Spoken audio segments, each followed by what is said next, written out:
Hello again, and welcome to today's webinar, How to Improve Safety and Productivity with Self-Driving Vehicles. My name is Lisa Shaw, and I'll be your moderator. I work on the marketing team at SICK, and I'm excited to be hosting today's session with speakers from SICK and Vecna Robotics. In this webinar, you'll learn how a Performance Level D safety system works and why you need one, how robots operate efficiently in a highly dynamic environment, what causes wear and tear on equipment, and so much more. Before we get started, I want to share that a recording of this webinar will be emailed to you following today's presentation.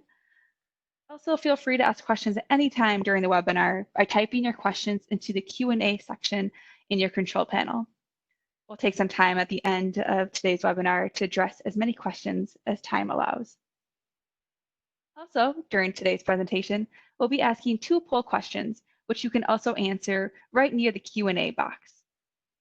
And then lastly, after the webinar, please fill out our post-webinar survey and tell us how we did. Today's presenters are Jay Doyle, the Principal Embedded Systems Firmware Engineer at Vecna Robotics, Mike Baer, the Materials Handling Product Architect and Chief Electrical Engineer at Vecna Robotics, and Casey Santangelo is the East Coast Account Manager for SICK's Transport Logistics Division. Now I want to turn it over to them to introduce themselves and to begin today's webinar. So Jay, Mike, and Casey, please take it away. Hi, everyone. My name is Jay Doyle. Thanks for the introduction. I have been with Vecna for about 5 years. I do embedded firmware and safety configuration for our robots, and I've been doing embedded stuff for about 20 years. Hi, everyone. My name is Mike Baer. Thanks so much for joining us today. I'm the Chief Architect of Material Handling Products at Vecna Robotics. I've been designing AMRs and AMR safety systems for about the past 8 years. Before that, I had a background in embedded hardware and software design, which basically means designing circuit boards and the software that runs on them. My name is Casey Santangelo. I'm the East Coast Account Manager for SICK. I specialize in AGV and AGC applications. I've been working now with Vecna since I came on at SICK for about 2 years, but I also have a background in industrial automation for about a total of 8 years. But let's get started, Mike, and take it away. All right, thanks, Casey. So a little bit about Vecna. So Vecna Robotics is the world leader in automated bulk handling. And so what does that mean? Well, if you look around the room that you're in, you see a lot of stuff. And almost everything that you see spends a significant portion of its supply chain time on pallets. And it's a real challenge to move all these pallets, sort of all that material efficiently. So when it comes down to it, what we really focus on is increasing both the capital and labor productivity for the logistics industry. And, a big part of that is how do you empower your human workers to accomplish more than ever before? So how do we do that? Well, over the past 2 decades, we've built an industry-leading software suite called Pivotal, which really does 2 things. And first, it turns any piece of industrial material handling equipment into a fully safe, autonomous mobile robot. And because of this flexibility, we've integrated with many of the largest OEM vehicles. And as a side effect of that, we've learned how to design safety systems that optimize the performance of all of these major manufacturers. And I just want to say that we're so thankful to SICK for partnering with us to help create the most advanced safety systems available in the self-driving industrial vehicle market today.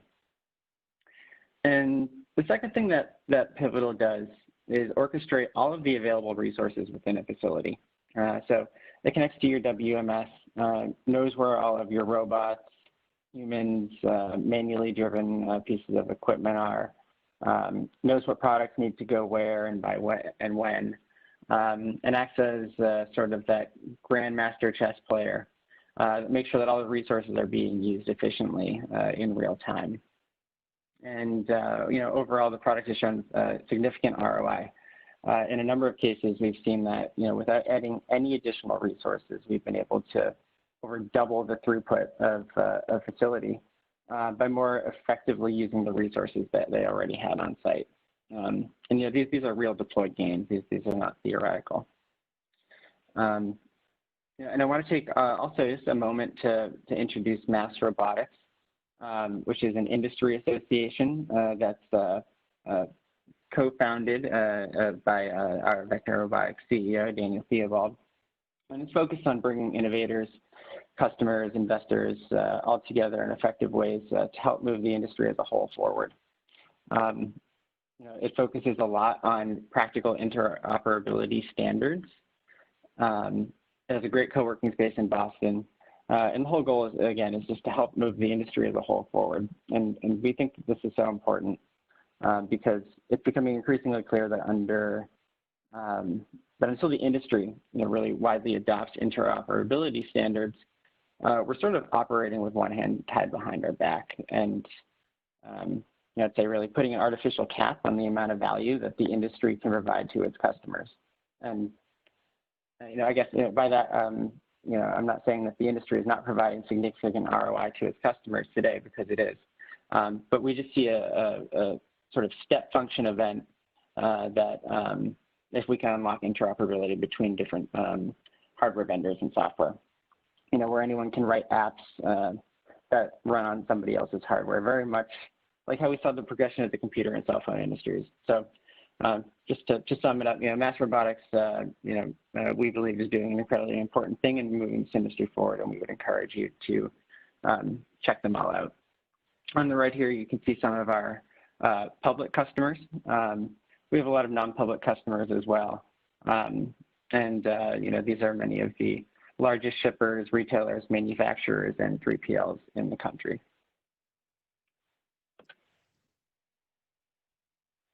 And then I'm going to talk a little bit about SICK. I don't know how much everyone kind of understands or knows what SICK does. SICK's a sensor intelligence company founded back in 1946 by Dr. Irwin SICK. His first actual marketable invention was actually the light curtain for incident prevention. This technology is actually still used today. I'm sure a lot of you guys know what a light curtain is, but Irwin SICK was actually the leader and kind of innovator of that product. Today, still safety and environmental protection are in our roots, and we are still actually a family-owned company. Irwin SICK's wife actually still heads the management of the company in SICK AG in Germany. So now today, moving forward 70 years, SICK is one of the world's leading companies for sensors and sensor solutions. We have a huge portfolio with more than 50 subsidiaries now worldwide, with sales last year around 1.8 billion euros. We also have 10,000 employees. So we develop sensor solutions for companies of any size in any industry, whether you guys are big or small, kind of anywhere in the world, actually.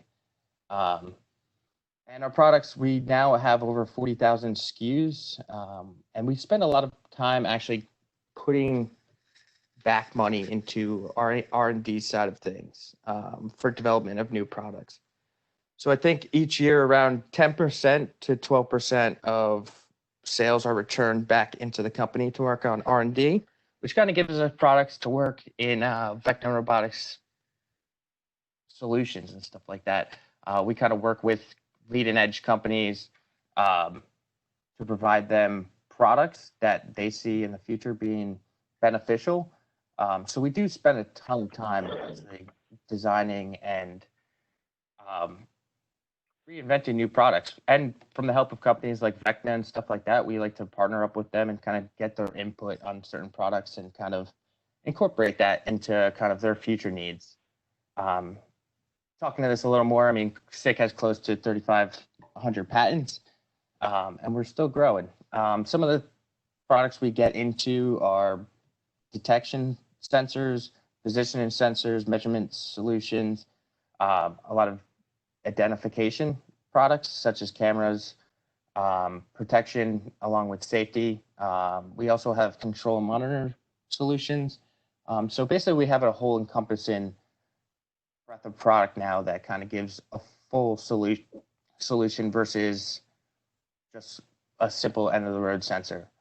We also get involved in systems and integration. So next, we would actually like to kind of hear from you guys. We're going to have a polling question, which I think our moderator is going to put a question in front of you guys, and we kind of want to hear back from you. So the question we have here is, are you using automation, AMRs, AGVs, or VGVs to optimize your workflows already? The response 1 would be yes, 2, no, but we're planning to in the next 6 to 12 months. No, but we're planning to in the next 12 to 18 months. 4, no, we have no plans to. And 5, I am an AMR designer.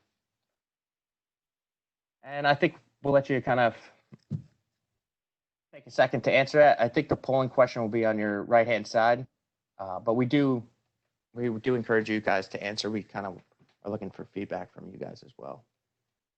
And then next, I'm gonna pass the ball back to Mike, and then we're gonna continue about dig into this PLD level of safety. So Mike, you want to take it back? All right, thanks, Casey. All right, so why the shift to advanced safety systems? Well, first, there is and has always been a strong desire to reduce accidents due to manually driven industrial equipment. And in the past, training, careful hiring, and good supervision were some of our only tools really to solve this problem. But with the advent of AMRs, we have another tool in our tool belt. Statistically speaking, if an AMR is designed correctly, using a lot of the principles that we're going to go over today, it's just not going to hit anything. Here at Vecna Robotics, we have hundreds of thousands of driven miles on our systems, and the only safety incidents that we have ever had are when manually driven equipment hits our AMRs. That as opposed to this year OSHA put out a statistic that there were 97,000 forklift injuries that occur annually, and of those 70% could have been avoided with better practices. So there's significant gains that can be made in safety by moving to AMRs. Of all the recent events that have been going on, it's really highlighted for me, and I guess the industry has been trending in this direction for a while, but the overnight demand spike seen in e-commerce due to COVID-19, coupled with the increased demand for a wider variety of SKUs has really highlighted the need to be able to adapt rapidly to change in ways that often aren't possible if you solve the same logistics problems with fixed infrastructure or traditional AGVs. Actually, a lot of what we're seeing in our customer base is the desire to be able to reallocate or retask their resources very, very quickly. One of the largest medical distributors in the US is a customer of ours who have had to make major shifts in the ways that they're doing things due to this sort of off-season peak that we're experiencing. So they're very interested in taking advantage of the flexibility of AMRs. Another example is one of our customers who deployed a lot of tuggers that pull trains of carts that carry pallets, or also what are called non-conveyable items. This surge in e-commerce has created a situation where customers are now buying things online that traditionally were not only were only bought in stores, things like tires, mattresses, kayaks. But anyways, they were using this particular facility in a certain way, but then their business needs changed. And because they had invested in flexible automation, they were able to put all of those robots on a truck, ship them to a new facility, and have them running in that different facility in a very short time, which of course is very different than traditional automation, where you're building hard systems into a facility like conveyors, wires, or traditional automated storage and retrieval systems. Those can be hard because in the past you'd largely be able to plan and predict how the same facility would be used for 5 or 10 years. Today that's simply not the case for most of our customers. Another thing is we're starting now to see a shift that a lot of our sales leads are coming to us with their budgets in place, where in the past there was more of a sort of we'll wait and see where this whole AMR thing goes. But I think now there's a very clear realization that from these customers that we are vulnerable unless we take advantage of automation to make our operation more resilient. And I find it especially telling, I think, that this is happening in a macroeconomic environment that we have today, where many of these companies are currently experiencing massive demand shock and hits to revenue. And the industry as an aggregate is cutting capital expenditures. Lastly, it's becoming increasingly clear as well that automation is not the right answer for everything. I think Elon Musk recently tweeted that over-automation at the Tesla factory was a mistake, and that, quote unquote, humans are underrated. Humans are simply much better at certain tasks than robots. And the gains to productivity of your operation can really be unlocked when you have humans and robots working side by side, where humans and robots are doing exactly what they're good at, respectively. And of course, in order for this to happen, there just simply cannot be any doubt in people's minds that robots are safe.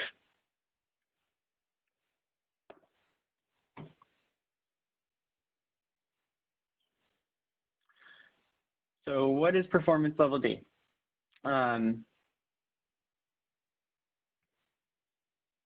So performance level D is a term that we're going to be using a lot in this presentation. Performance level D is defined in ISO 13849. And performance level D is just one performance level in a range of performance levels, going from levels A to E. Each performance level corresponds to a probability of dangerous failures per hour of an electronic control system, where a dangerous failure is defined as a failure that results in an unsafe state of the control system. So for instance, if a failure mode is readily detected and the control system is able to safely shut the system down, that particular failure mode would not be considered a dangerous failure and included in the calculation of those probabilities.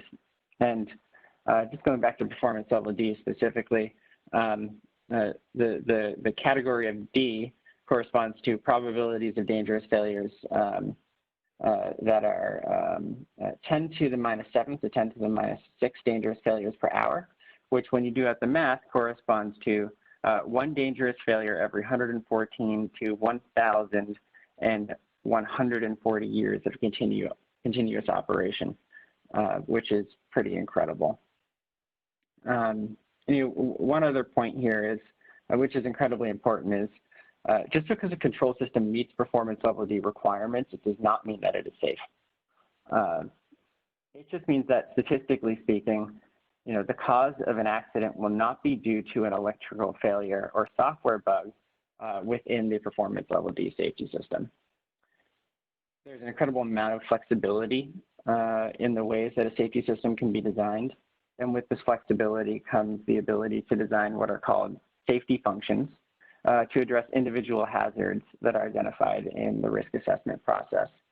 But with this flexibility comes the ability to design safety functions that, although may meet the performance level D requirements, do not adequately mitigate the risk of the hazard. Mike, you talk about software there for a second. I just want to make sure we all understand what we're talking about when we say software, and can you maybe elaborate what that means? Because our Sure. system has software and does high-level stuff, and we're talking about something like a little more specific, huh? In this type of. Absolutely. So I think a lot of the slides, specifically the one that we're on, we'll go into some of that. But the software that I'm talking about specifically is the one that is running, the software that's running on the performance level D safety system. So you can see on this slide that there's two major parts to any AMR's safety system. So why don't I just start with this slide, and then Jay, if there's any remaining questions or things that you think I can clarify, we can do that. Sure thing. But sort of, so if you look at the 10,000-foot view of the entire safety architecture of an AMR, what you'll typically see is there's a multi-tiered approach to safety where the autonomy system and PLD safety system are running in parallel. These two systems are 100% separate where each is not only running different software, but the software is running on totally separate hardware. And the software that I was just referring to in the previous slide is just the software that's on the PLD safety system. For those of you who are interested in learning about the standards that are governing this industry, ANSI B56.5 is sort of the standard that defines everything related to vehicle safety. So this would pertain to both systems described in the slide, both the autonomy and the PLD safety system. B56.5 defines everything from max vehicle speed in various situations to how close the vehicle can get to objects with any given sensing suite, what markings need to be present on the vehicle, as well as how to test all of these essential safety functions that we'll be describing. So I highly recommend familiarizing yourself with the standard if you are new to the space or interested in learning more. And we were discussing on the previous slide that just because a safety system is PLD, it doesn't necessarily mean that the vehicle is safe. This is where it's so important to utilize some of the third-party safety assessment services out there.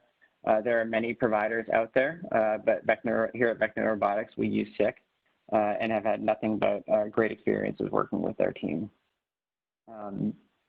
These services will go through the AMR's entire safety system. That's both of the main systems that you see here.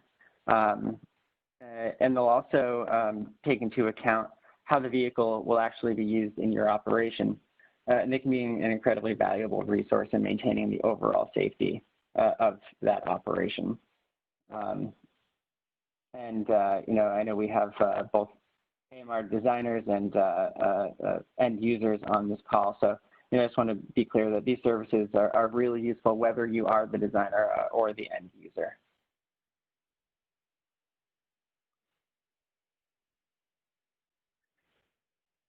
So the main focus of this presentation is going to be on the PLD system, but just to make sure that everyone has a complete picture of how this system works as a whole, I wanted to just quickly go over the autonomy system's role in safety. So the autonomy system is really the brain of the AMR. It receives tasks, in our case from Pivotal, or in other cases from a WMS, and is responsible for breaking those tasks down into individual actions needed to accomplish that task. And after it breaks those tasks down into the individual actions, it's responsible for executing those actions and controlling the vehicle so it can complete that specific work item. And in general, it assumes that it is solely responsible for the safety of the system and that the PLD safety system does not even exist. And in this way, the PLD safety system is really just used as a backstop, where it's only ever forced to take action if there is a failure of the autonomy system's ability to keep the vehicle safe. The reason we see this type of architecture in AMRs is that the autonomy system is has much more information available to it, and therefore has the ability to make better decisions on what to do in any given circumstance. It also has more available actions that it can take compared to the PLD system. For instance, many times, if the autonomy system sees that there is an obstacle in the AMR's path, it can simply just plan a new path around the obstacle in real time without the need to bring the vehicle to a stop. In contrast, the only action that the PLD system would be able to take is to issue what's called a safe stop or an emergency stop to bring the vehicle's total kinetic energy to zero. If you look at the picture in the top left here, you see the total sensing suite of the autonomy system. So you can see it has a very high degree of situational awareness. It has 360-degree coverage. It's able to sense in all 3 dimensions, not just in a plane around the robot, which is what the PLD system is able to sense. So that's where it gets that situational awareness. And if you look at the top right, you can see the output of that sensing data and what the autonomy system's view of the world really looks like. So in this case, it can see some people that are in the world, and you can actually see the situation in the bottom right-hand part of this picture, where there is an AMR approaching these people. Those people are in its path, but because it's able to see them, and because it has direct control over the vehicle's motor control systems, it's able to just plan around those people and not stop.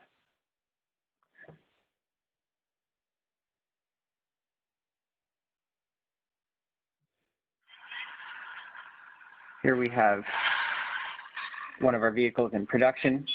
This is a shift manager showing off his new toy.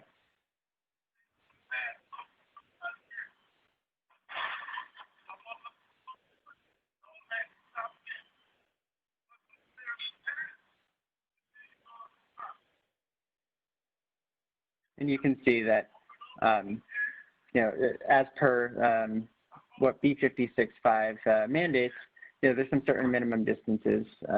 Once he got close to it, the vehicle came to a stop. In this case, it was controlled by the autonomy system, but if the autonomy system had failed to bring that vehicle to a stop, the PLD system would have kicked in. So that was the sort of view of the world from the autonomy system. What you see here is the view of the world from the PLD system on one of our integrations. The blue circles represent the field of view of the PLD sensors. And in this case, the sensing fields are not drawn to scale. They're actually about 9 meters. So they're much, much larger.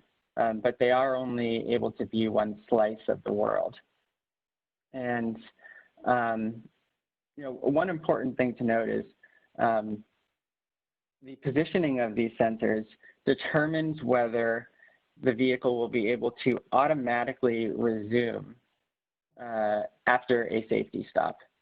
And what's important is that there's no gaps in sensing between the sensor field of view and the vehicle itself.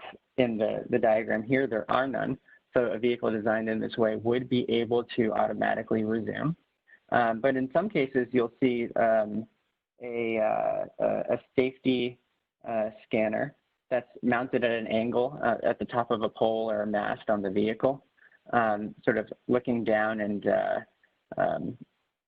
sort of creating a curtain that touches the ground, let's say 5 or 6 feet in front of the vehicle. In that case, there's a gap in between the field of view of that sensor and the front of the vehicle. And that would be a system that's not able to automatically resume after a stop, because there's no way for the safety system to guarantee that nothing is directly in front of the vehicle where it can't sense.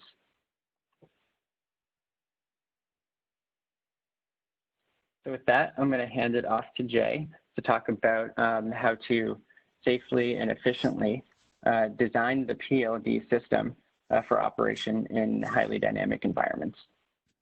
Thanks, Mike. I just want to take a second before I begin just to mention the poll results that you guys sent out. It looks like most of you didn't answer it, and those of you who did answer seem to either be designers like me or people who are already using it. So I guess we could take away from this that are preaching to the converted and to the silent. So I'm hoping that some of you out there who didn't submit an answer maybe are interested and maybe I am using AMRs in the future, and I hope this helps you along in that process. So you go to the next slide, Mike. We'll talk about, first of all, why PLD, how do we get there? Why are we doing it in the first place? It's really not an easy thing to do. You definitely don't want to do this unless you need to. And the reason why we get to this point is because you start off the process by looking at your product and doing a risk assessment. And so you want to take a look at what the potential risks of your product has and what's the likelihood of them happening. And because our products generally are moving around heavy objects, they're moving around with some non-trivial speed, most likely that analysis comes to a conclusion that there's at least some amount of fatal risk. And that's the thing that sort of drives us to the conclusion, or drive anyone to the conclusion why you need to have it. So that's sort of, an important part of this whole discussion is doing that initial safety assessment and really getting a hold of what your risks are and really trying to think about what the probability of those are, and then sort of design your safety system around that type of analysis. Okay, go next slide. So I want to talk a little about so the nuances of the implementation. This is the stuff that I do for Vecna, is trying to configure our PLD system to make it work, and it needs to be safe, but it also needs to be efficient. So in some levels, it's easy to do an implementation that satisfies the PLD requirements. But what's harder is to really do an implementation that's not one where you lose a lot. So, a robot that's stopping all the time is safe, which is important, but it's also really inefficient. I mean, you're investing a lot of money in terms of buying these things with the hope of actually increasing, presumably, the efficiency of your workplace. So you really need to have a system that's going to be both safe and reasonably efficient. So what I generally try to focus in is trying to eliminate unnecessary stops, because that's the thing that really drives inefficiency, is robots that are stopping all the time and when they don't really need to. A robot that stopped is not moving products, and it's cutting through in your throughput, and it can be really annoying. So we're going to talk a lot about how to get a good implementation that's both safe and reasonably efficient. So I'm going to talk a lot about sort of eliminating stops as most as possible. So we're going to dig into a little bit of the details of that.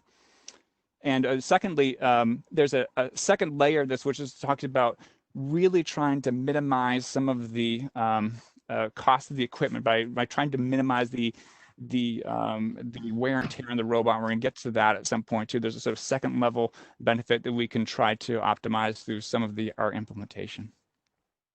Okay, next.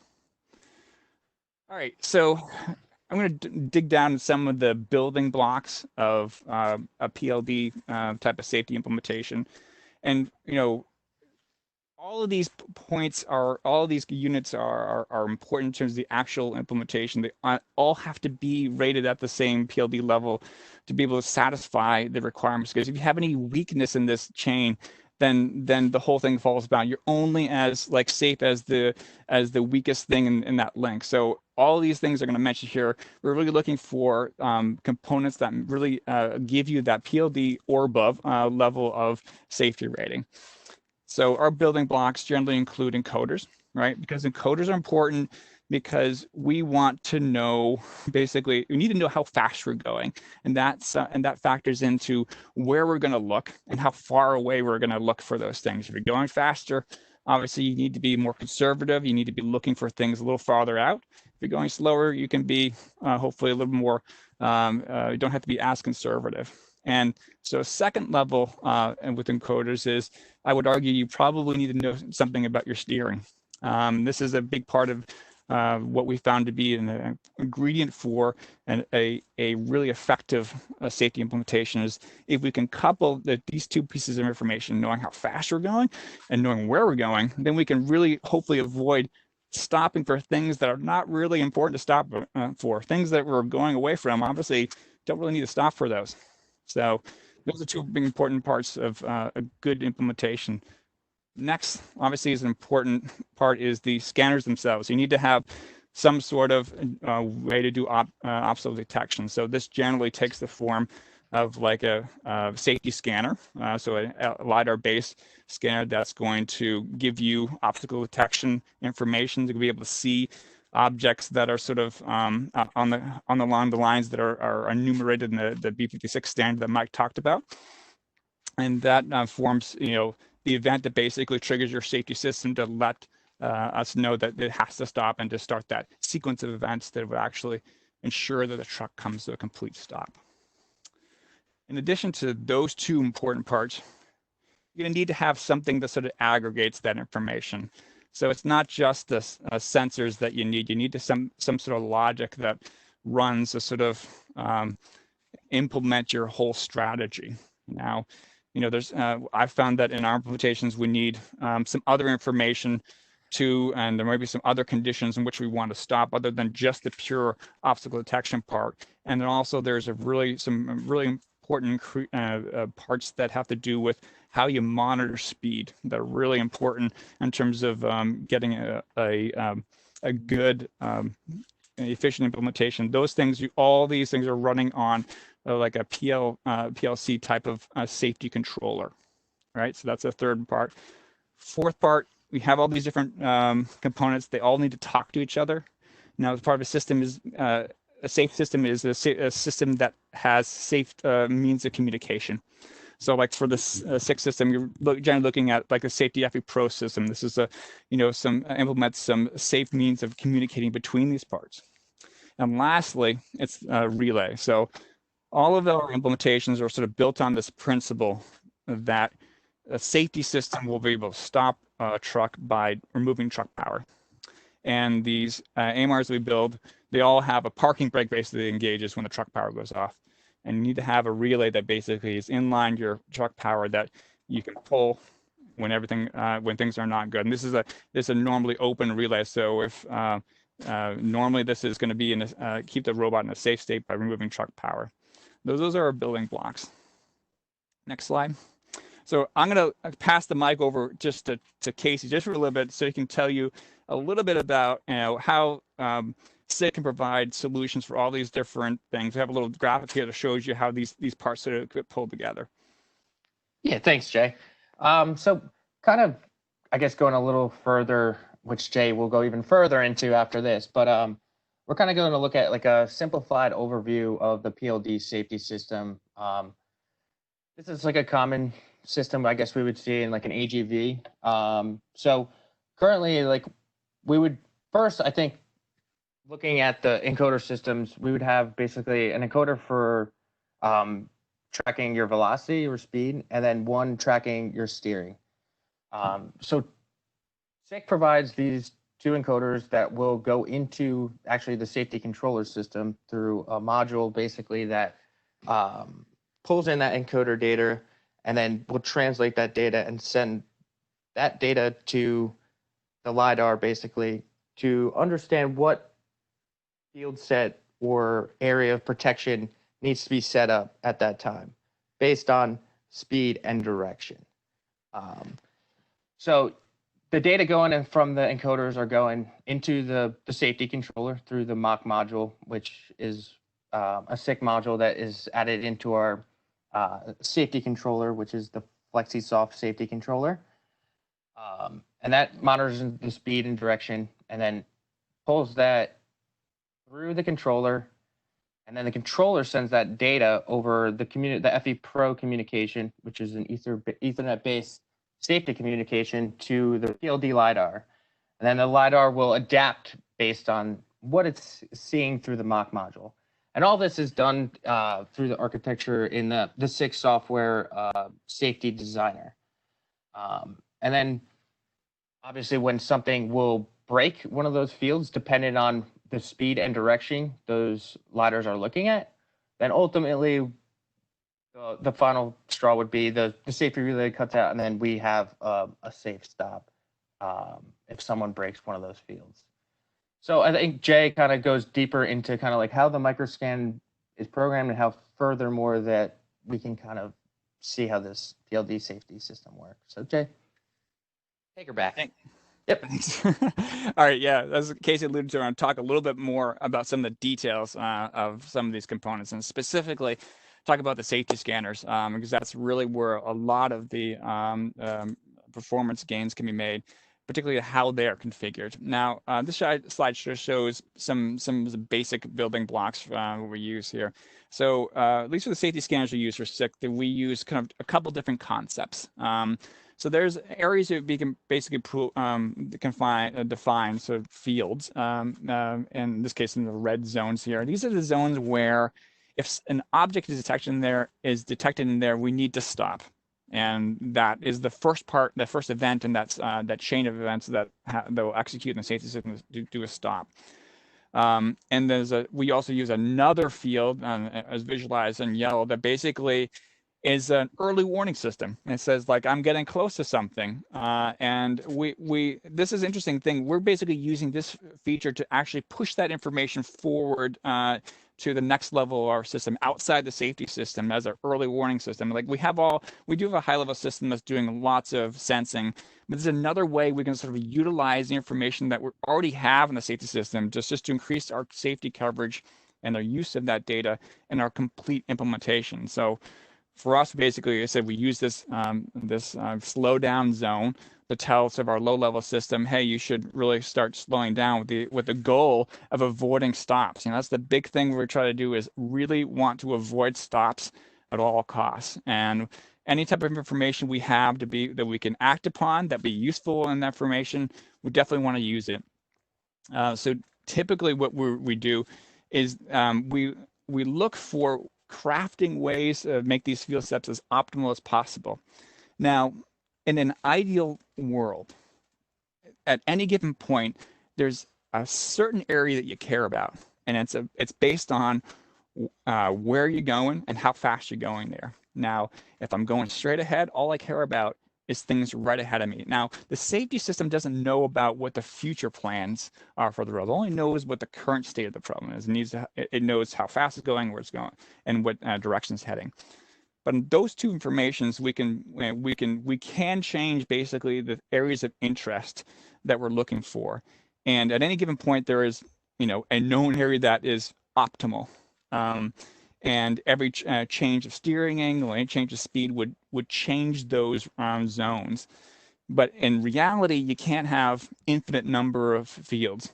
So an efficient implementation has a lot to do with making good choices about how you do this. So 6 systems, and I believe probably others as well, basically break down speed and steering in discrete zones. So you take your speed, maybe you go from 0 to 8 miles per hour, and maybe you have 8 different zones based on 1 mile per hour increments. And maybe you take your steering, you break it down into 10 degrees per increments, and that sort of gives you sort of the whole set of combinations you need to be concerned about. And for each one of those combinations of speed and steering, there's a range of speed that you actually could be going, and there's a range of steering angles you could be going at. And you have to find an area that sort of encompasses all the possible ways your robot can go if in that particular state. But that allows you to sort of hopefully tune it in a way that's much more efficient than saying, I only care about things 5 meters from me, no matter what direction I'm going in. That's an example of an inefficient implementation, because you can find yourself stopping all the time.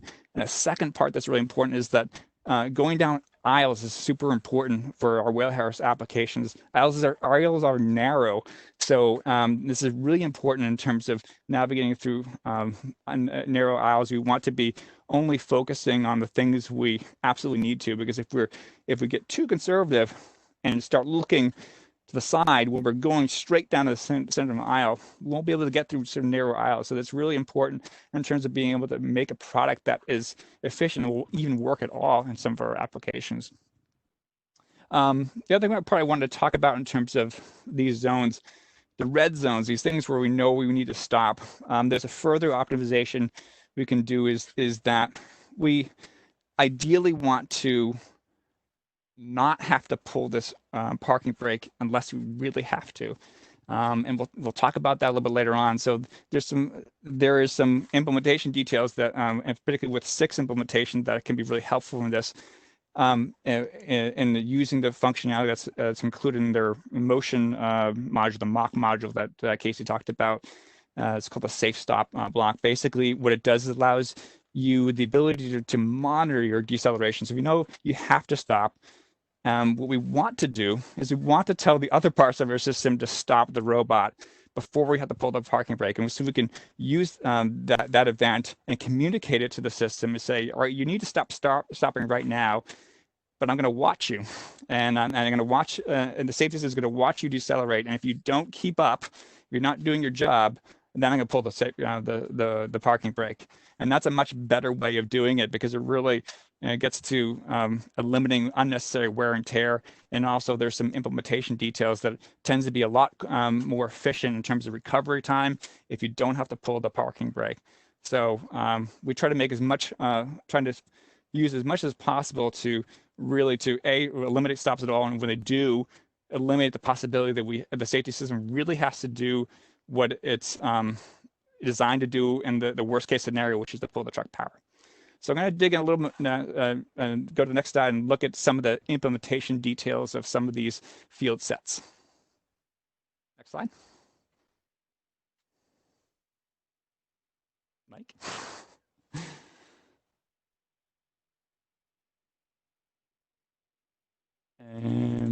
Can you hear me?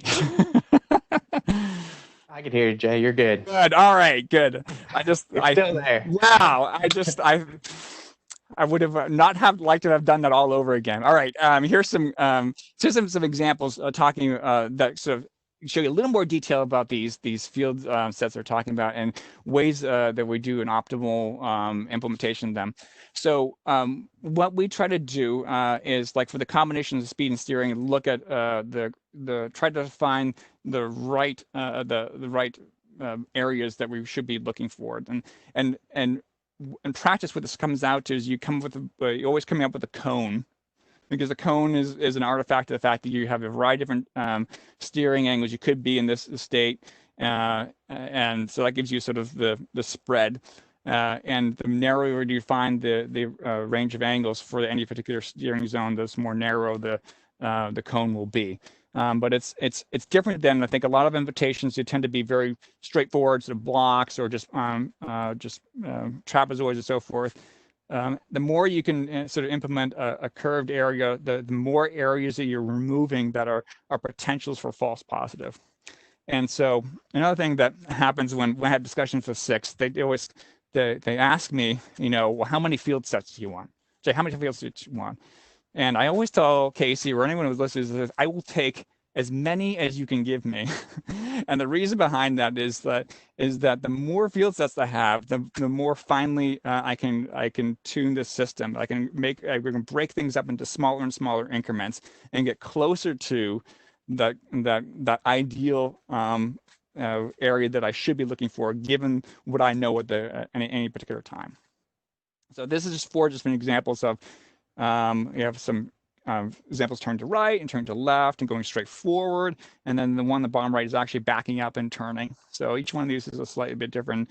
Maybe these don't show you the most exaggerated scenarios, but a lot of them have a convex curve that you can implement as a field set and the safety and the configuration of your safety scanner. And these curve sets do provide I think a pretty good benefit of really eliminating the false positives as much as possible. Next slide. Okay, yeah, I talked a lot about this, but two encoders, really important part. I would argue that just having your traction encoder is really not enough. You really need to have your steering encoder as well, just to be able to create field sets that give you a sense of really looking for the areas that you care about, and particularly for your going down aisles, for giving you narrow bands that where your safety system be looking for, and get around some pretty tight aisles for racking. Okay, next slide. Thanks, Jay. And I just want to touch upon what you just said there about having as narrow as possible field sets. One thing that we find is that the ROI of any particular facility that our customers have is typically directly proportional to the warehouse, to the density of that facility. So, the narrower you can make those field sets, it has a direct translation to the overall density of the facility that these vehicles can operate in, and the overall return on investment of that facility for the customer. Yeah, great point. And particularly, the straight ahead example is usually the most important. All right, let's go to the next slide. So it's going to run through a series of slides, which is a sort of low-grade animation of a scenario of a robot going through a turn. Now, using some of the concepts we talked about earlier with some of the field sets and the warning zones versus the safe stop zones. So again, this orange or yellowy area is an area where the safety system is detecting an object that it knows it probably needs to slow down. That's going to be potentially problematic if nothing happens. and the red is an area where we have to stop. So we're coming around a corner here. We're kind of coming in maybe a little too fast, but we're heading straight ahead. And because we're heading straight ahead, we're looking directly in front of us, and we see the back wall. And this basically is going to generate an event that we push up to our low-level control system as early warning indication, slows down. And as a result of slowing down, what's going to happen is we're going to choose a different set of field sets because we've changed speeds, and because of that that change of speed, it'll shrink. And so in this case, it shrunk a little bit, and now, actually maybe a little bit. We may need to slow down just a little bit more because we're touching it. But this type of cascading event will keep on going, and so if we slow down a little bit further, that would back out a little bit more. And then we would actually be able to go, now we're able to kind of go into this turn without further speed reduction. So we're starting to turn the wheel, and as a result of turning the wheel, we choose yet a different set of fields that now is looking in the direction of our current travel, which is turning to the right and at a slower speed. And as we go around the corner, we're going to see all these change again as the steering wheel changes more aggressively to the right and slows down particularly a little bit as we're going through the corner. In every case, it's allowing us to get around there, and every selection of field sets is going to be such that we are still moving forward. And if anything, if we ever eventually touch the back wall like that, all right, we're going to kick it down just a little bit more, and then things will drop down a little bit more, allow us to keep on moving, albeit a little bit slower, until we finally come around the corner and get to the point where it straightens out again, and now we're back into a straightaway, and we can start accelerating again because we have the room to do that and pushing the field sets further out in front of us. Because hopefully that shows you a little bit of sense of how those pieces sort of work together to allow us to move efficiently through the area, not coming to a complete stop, which is definitely we don't want, but doing it in a safe manner. I think we talked about this a lot. Two encoders are very important, just to be able to eliminate the stops and to maximize, to be able to operate in maximally dense environments with aisles. Okay. All right. Next question. Here's your chance to, all those you didn't participate in the first one, to go around. We have another minute for you to send in your answers. Where are the biggest areas of need for automation in your organization? General point-to-point transport, staging lane put away, line sides replenishment, workforce efficiency, and resource utilization, or anything else? With that, I think I'm going to hand it back to Mike.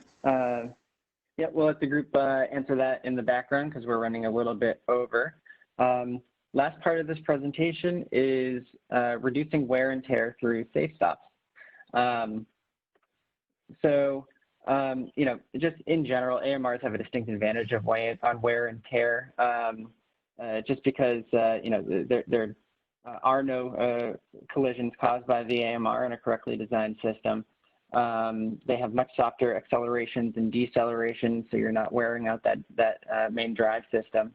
But, more specifically, this is a feature that SICK pioneered, there's ways to implement the safety system so that you can reduce another main form of wear and tear. Before we go into that, I think we just want to take 1 second to talk about what is an emergency stop.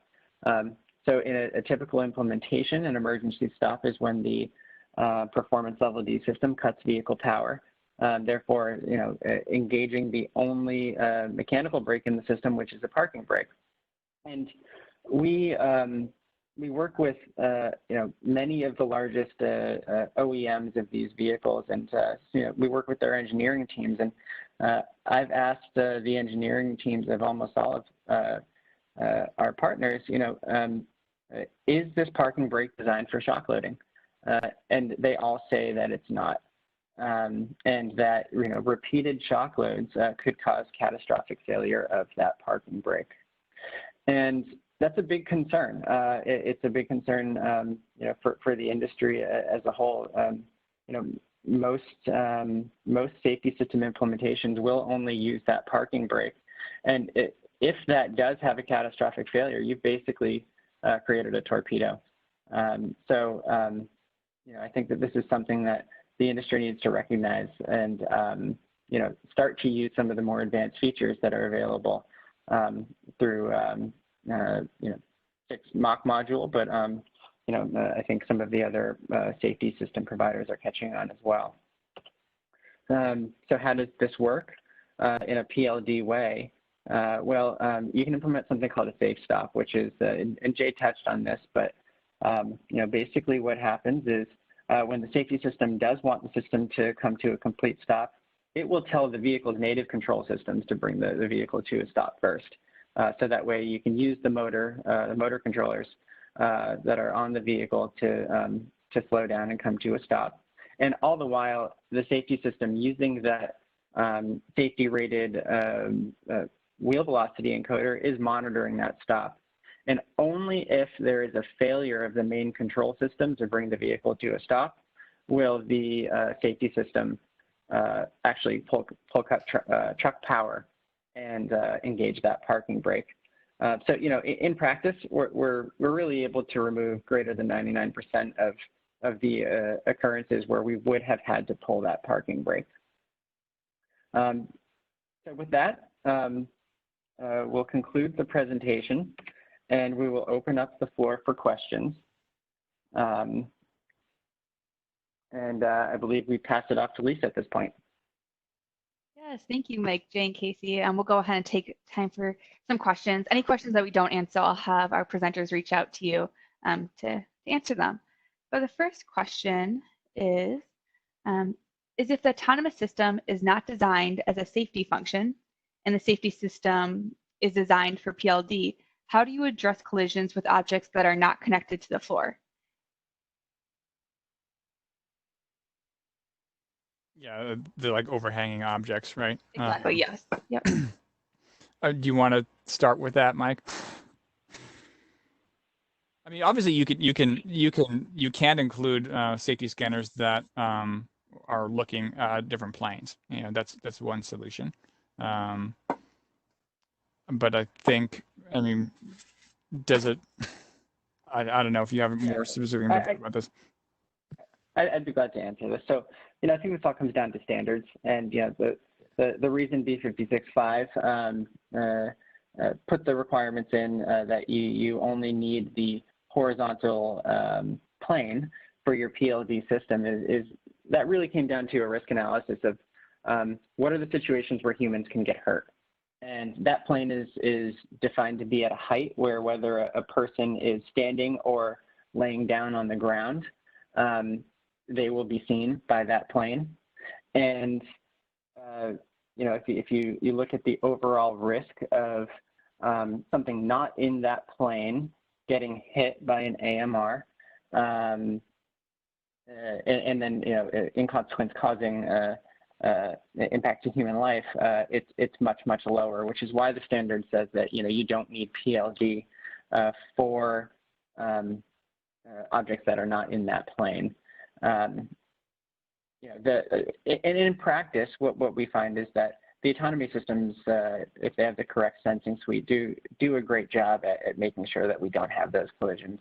Like I was saying, at Vecna Robotics, we have hundreds of thousands of miles driven without a single collision to anything in that not in that plane or in that plane, and I know a lot of the other providers do as well. So I hope that answers the question. Yeah, and like if I add something real quick, I just like you said, I think it comes down to your risk assessment. I mean, obviously, if you're in a facility or something that has a ton of stuff that you could run into overhanging or something like that, you definitely would have to kind of understand that, and I think build a solution around that. And a lot of it doesn't even have to be strictly like a safety-based sensor. There's other ways. Using like multiple sensors or build in kind of almost like you said, like a separate type of thing to the software that can kind of detect these things and then do it well enough that through the risk assessment and stuff like that, you can kind of get away with that through the standards. So yeah. That's a great point, Casey. And I just want to touch on one thing that you said, which is, making sure that, you have the right sensors to sense these things. One of the sort of fundamental tenets of the way that we've designed our system here at Vecna Robotics is that you should never rely on your understanding of where you are in the world, what's called your localization system for safety.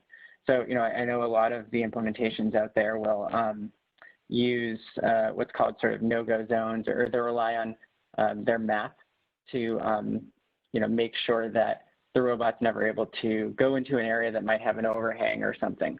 But at Vecna Robotics, we feel strongly that, that localization system is not typically robust enough to meet the requirements for safety. So we will always go with the approach of making sure that we have direct sensing of anything that that we could possibly hit, meaning, we can sense in all directions around the vehicle.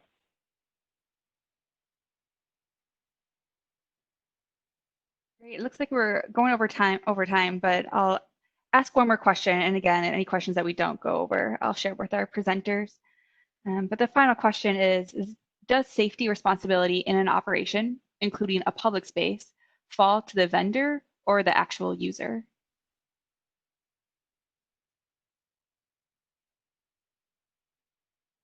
Can you repeat that again, Lisa? Sorry. Sure, yeah. Does safety responsibility in an operation, including a public space, fall to the vendor or the actual user?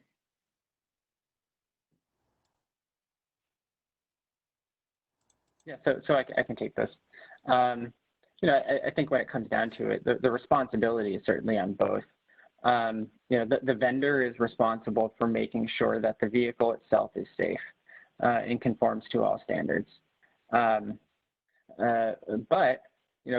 best practice is that when you do any new deployment into a new facility, you do a risk assessment of the actual operation of that vehicle in that facility. And that risk assessment will look at things like, how close is the vehicle able to get to this pole, or are we creating any potential points where a human could get stuck in between a wall and the AMR, or maybe the cart that the AMR is tugging. And there's a lot of other little things that it will look at. The overall safety of the vehicle in the operation is the responsibility of the end user. But again, the overall safe operation of the AMR, meaning the AMR conforming to the safety standards, is the responsibility of the vendor. Great, thank you. And thanks, Mike, Jane, Casey, and to our audience. That's all we have time for today. And thanks again for listening. Please visit SICK.com to stay in the know on our upcoming webinars. But have a great day, and thanks again to our presenters. Yeah, thanks, Lisa. It was a great time. Thanks, Jay and Mike. Thank you.